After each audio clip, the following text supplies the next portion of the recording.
Good afternoon, everybody. My name is Andrew Marsh, and I'm here at the invitation of the Career Development Centre. I'd like to thank very much for this opportunity to speak to you on the topic of starting your own business.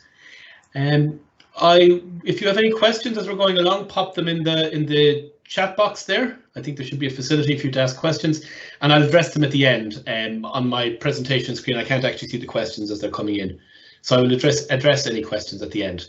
So I'll talk for about 20-25 minutes, and then we'll have time to chat with any questions before we finish up. So just a little bit on the structure of the talk today. So a little bit on who I am and who's Hothouse.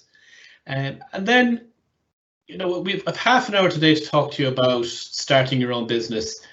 Obviously, we can't get into huge detail about all the ins and outs of starting a business, but I'd like to sort of look at two main topics. One is, is starting your own business the thing for you? Are you an entrepreneur? Do you have the desire to start your own business?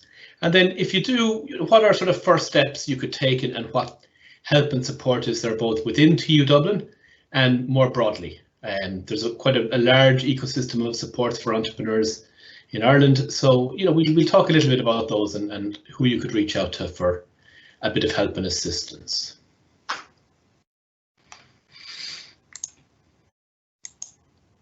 So who am I? My name is Andrew Marsh. I originally am a mathematician by training. I did a degree in maths in Galway and a PhD in Pittsburgh. And I worked for a couple of years as a postdoctoral researcher. And then I jumped over to industry, and I worked for a startup out in the States in consumer electronics called Kaleidoscape. And then when I returned to Ireland, I've been working in knowledge transfer and startup supports now for about nearly 10 years now. So I'm in my day-to-day job, I help staff, students, startup companies, and we also provide supports for entrepreneurs across the Greater Dublin region. I work for Hothouse, and we do two main things in Hothouse. And the first thing is we work on trying to commercialize the intellectual property that's developed by the staff and students of TU Dublin. So if a researcher has an invention that they think could be useful, we'll help to try and find partners to try and commercialize that invention.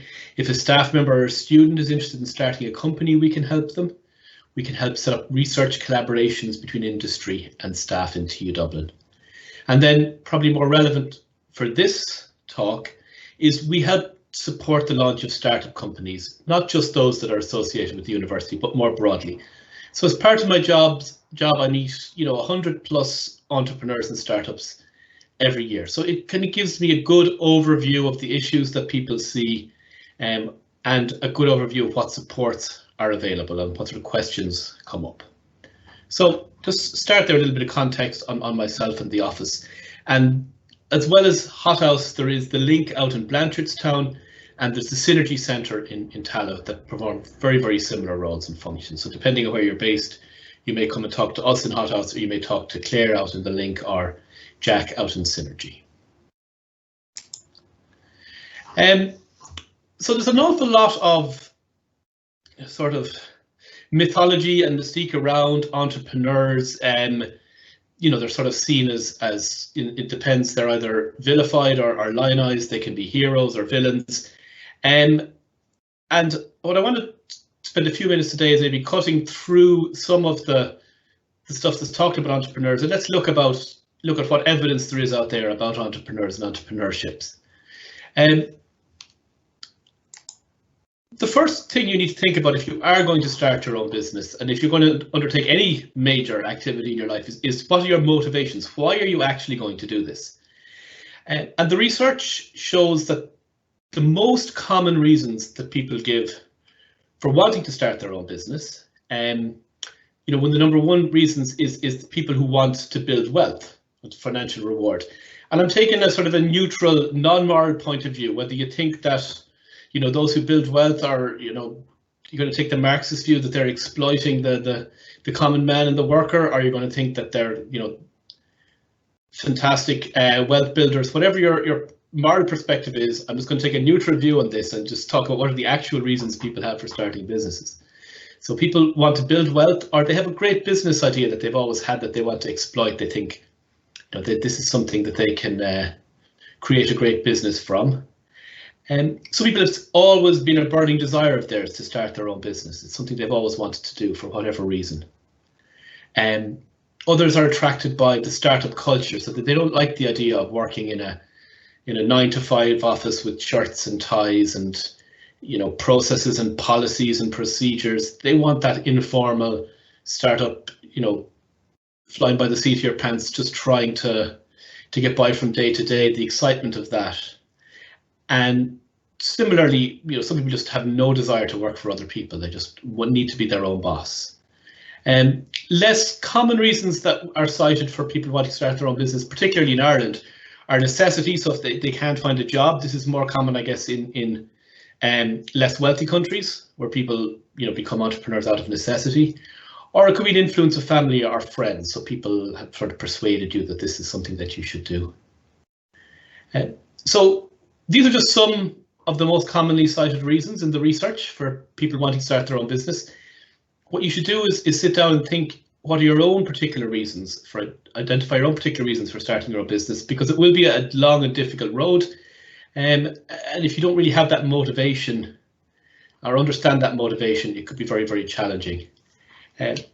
Just to give you an example here of somebody, Anita Roddick, who started the Body Shop, a very, very successful entrepreneur.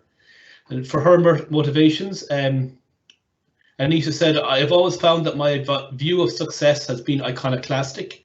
Success to me is not about money or status or fame. It is about finding a livelihood that brings me joy and self-sufficiency and a sense of contributing to the world.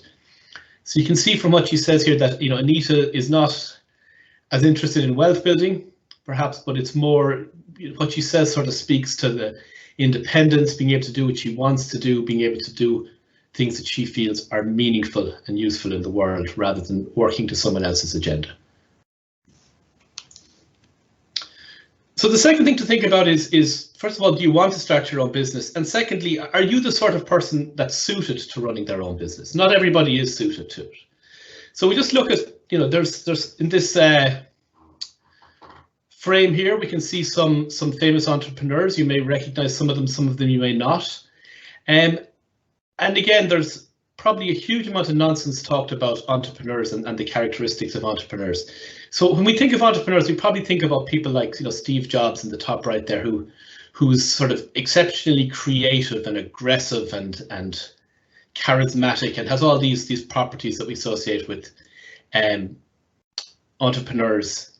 And we have Sheryl Sandberg there and Oprah Winfrey, and then probably the wealthiest of all these people, but you may not recognize.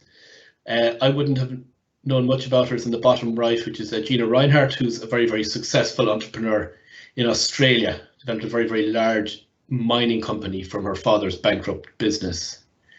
And I think what all these have in common, to me, what I see in entrepreneurs, and probably the most important characteristic of the entrepreneurs, is that they are doers. It kind of comes, the origin of the word entrepreneurs comes from the French word meaning to undertake. So it captures very well what we see in entrepreneurs. They're doers. And,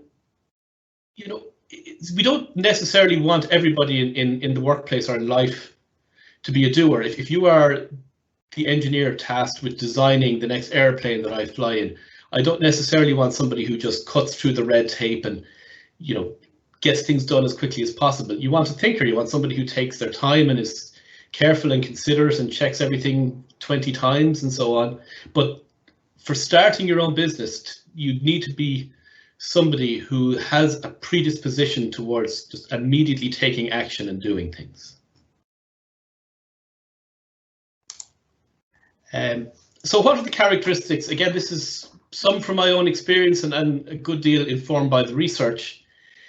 What are the characteristics of entrepreneurs? What do you need to be able to do if you are to start your own business? So first off, you need to be very, very determined. A business is going to have a huge number of obstacles.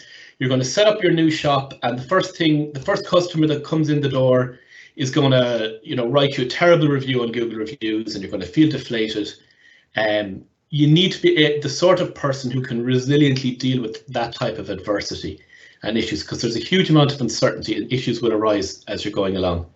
And secondly, you have to be able to bring other people along with you. You will not be able to start and run a business by yourself, or not a business of any scale.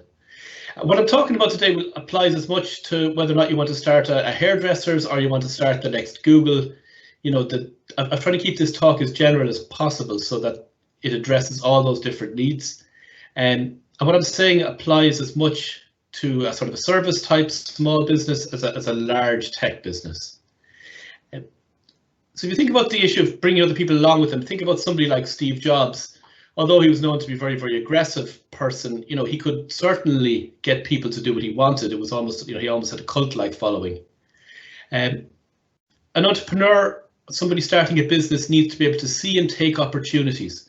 So not just at the start of your business, initially to start your business, you do need to see and seize some sort of opportunity, whether it be the fact that you think there's an opportunity for a new hairdresser in Tala, or you see an unmet consumer demand, whatever it might be, you need to see that opportunity. But even once the business is up and running, you need to continue to see opportunities. The business that is static is the business that will get overtaken very, very quickly. And you need to be very good at dealing with and managing risk and uncertainty.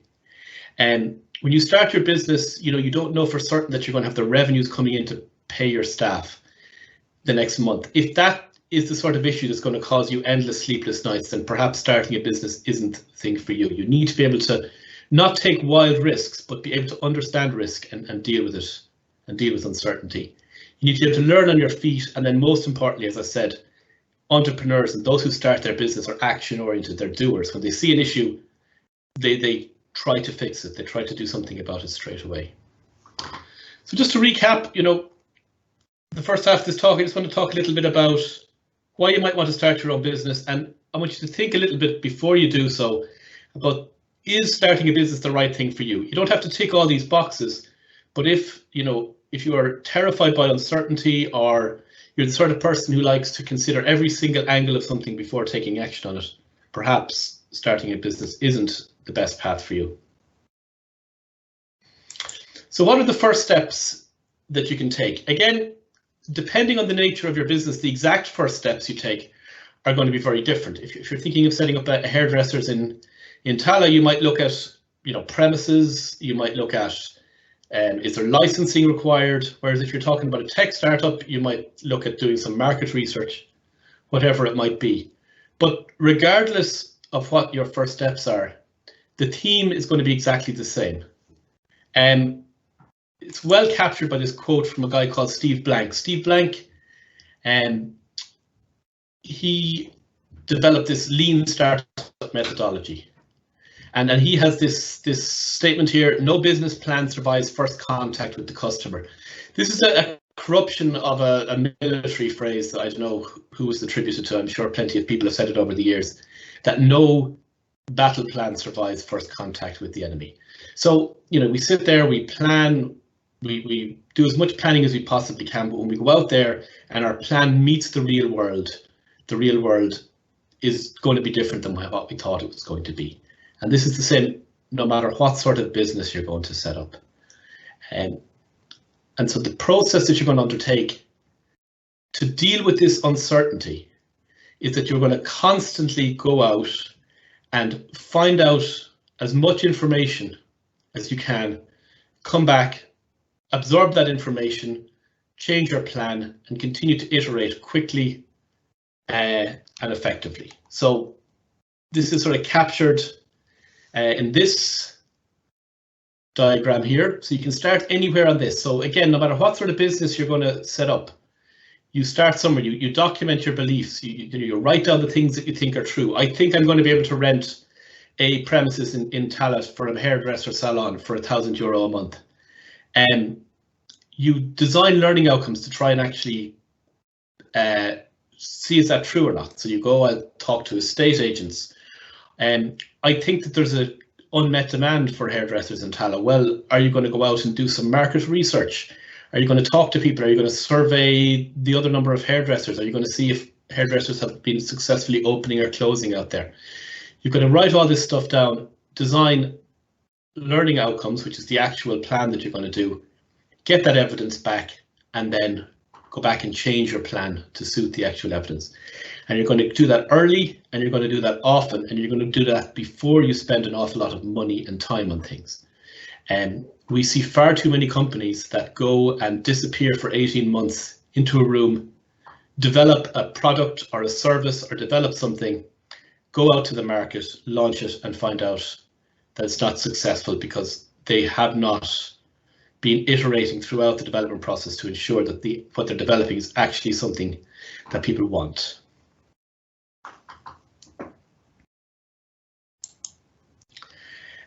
So you've decided that you do want to start an own business, that you're somewhat of a suitable entrepreneur, and you have sort of a plan or an idea of a plan of how you're going to do it. So what supports are out there? So I'm just going to highlight a couple of supports. I can't go through all the supports. There's so many supports out there. You know, we could talk all day about them, but within TU Dublin, there are student entrepreneurship programs that are available to current or recent graduates. And just a little bit of a warning, we are putting together plans for summer 2021, so we don't know exactly what's going to happen in summer 2021. We have two complications. First of all, COVID, and secondly, we have delivered these programs on different campuses separately prior to now. We're trying to integrate these programs all in one to deliver them on a TU-wide basis. So we're not exactly certain what's going to be happening in 2021, but just to give you an idea of the sort of programs and supports that are available. In 2020, in City Campus, we ran the iCubed program. So this was a summer-long program, and it provided €5,000 stipend to the participating student. There was workshops, training, mentorship on how to start your own business, and the participants would have been given access to the incubator, perhaps not in 2020 because of COVID, but in previous years they would have.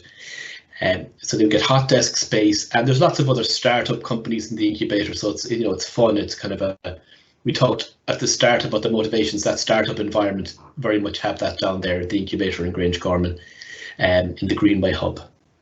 A similar shorter program then ran in Blanchardstown. It was sort of I think a 2 or 3 week program. Didn't have the funding, but had a lot of the workshops, the training, the mentorship, and again, access to the link there. It's a startup environment, you know, fun, energetic place to work, lots of networking and so on. So there will be, I'm sure, programs running over the summer. If you are interested in starting your own company, you should definitely come and talk to us in Hothouse, or Claire out in the link, or Jack in Synergy, or keep your eye on the website just to see what may or may not be running. Another support that's run through the Institutes of Technology and the TUs across the country is the New Frontiers program. This is a program that's funded by Enterprise Ireland. It's mainly targeted at, you know, scalable startups, so tech-based startups rather than service-based startups. So there's 3 main elements to it. First of all, there's funding. There's a €15,000 stipend paid to the entrepreneur who's participating in the program. It has a structured program similar to what I talked about iCubed there. There's the first phase doesn't come with any funding, is 1 evening a week, it's part-time, kind of gives you an idea of starting your own business and is it right for you.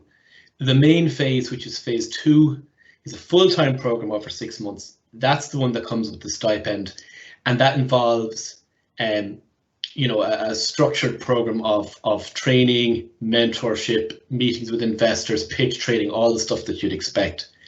And then there's a follow-on phase 3 that, you know, for more mature companies that will help with finding investment, providing facilities, and so on. These are all delivered in-house. We offer this across all 3 campuses, and we also offer it in partnership with IADT out in Dunleary. So if you are interested in this, you could do the program in Tala, Blanchardstown, Grangecorman, or out in Dunleary. Who is this program for? It's It's early stage startup companies, and if you're going to participate in this program, you have to have the ambition to trade internationally. This is run by Enterprise Ireland, and Enterprise Ireland's remit is to push and increase the exports from Irish SMEs. So this is what they're interested in. And you have to be a growth-oriented business, so you have to have the ambition to scale to a turnover of $500,000 and create more than 5 jobs in 3 to 5 years. And it's quite competitive to get into, as you can expect, particularly since it's a €15,000 stipend. We do get far more applicants than there are places, but it's certainly worth considering if you are thinking of a tech-based startup. Some other supports. There's supports offered through the local enterprise office. If you are thinking of starting a business, no matter what sort of business it is, I would strongly recommend getting in contact with your local enterprise office. There's one in each local authority area. And they offer so many supports. I couldn't possibly go through them here. They have a trading online voucher, they have COVID supports, they have Brexit supports, they have all sorts of things, but just a sample of the ones that we see used most often. And there's this feasibility study grant, which they'll give you up to €15,000 that you have to match and to research market demand for a product or service. The rolling call means there's no particular deadline, it's open all the time. For bigger businesses, there's the Leo Priming grant. So that'll help you with the cost of scaling your business. Again, you'd have to match that, so that's at the stage maybe where you've got a bit of investment. A very popular program is the Innovation Voucher program, which allows you to do a collaboration with the university. All you do is to pay the VAT on the voucher, and so you could do a small amount of research. We do lots of these projects with our Food Innovation Lab, for example, or with our Data Analytics Research Centre in Cedar. And then there's Enterprise Ireland's Competitive Start Fund, which is a €50,000 early stage investment in companies. And then for a follow-on for that, which is more substantial, is if you can get a private investor in your company, Enterprise Ireland would typically match that up to €250,000. Then in terms of training, the local enterprise office offer sort of free start your own business programs. They're somewhat similar to the New Frontiers Phase 1, and that'll go over the basics of starting your own business, the financial aspects, HR, legal, market research, all the things that you would need to start your own business. But most importantly, I would say if you are interested in starting your own business, please get in touch. Whether or not what you want to do fits perfectly into the Hothouse remit or the Link remit or the Synergy remit, I'd be very, very happy to sit down and chat to you about your business and to talk about what supports are available, signpost you where you should go next, help out in any way. As I said, we meet lots and lots of students every year with business ideas. We love hearing from you.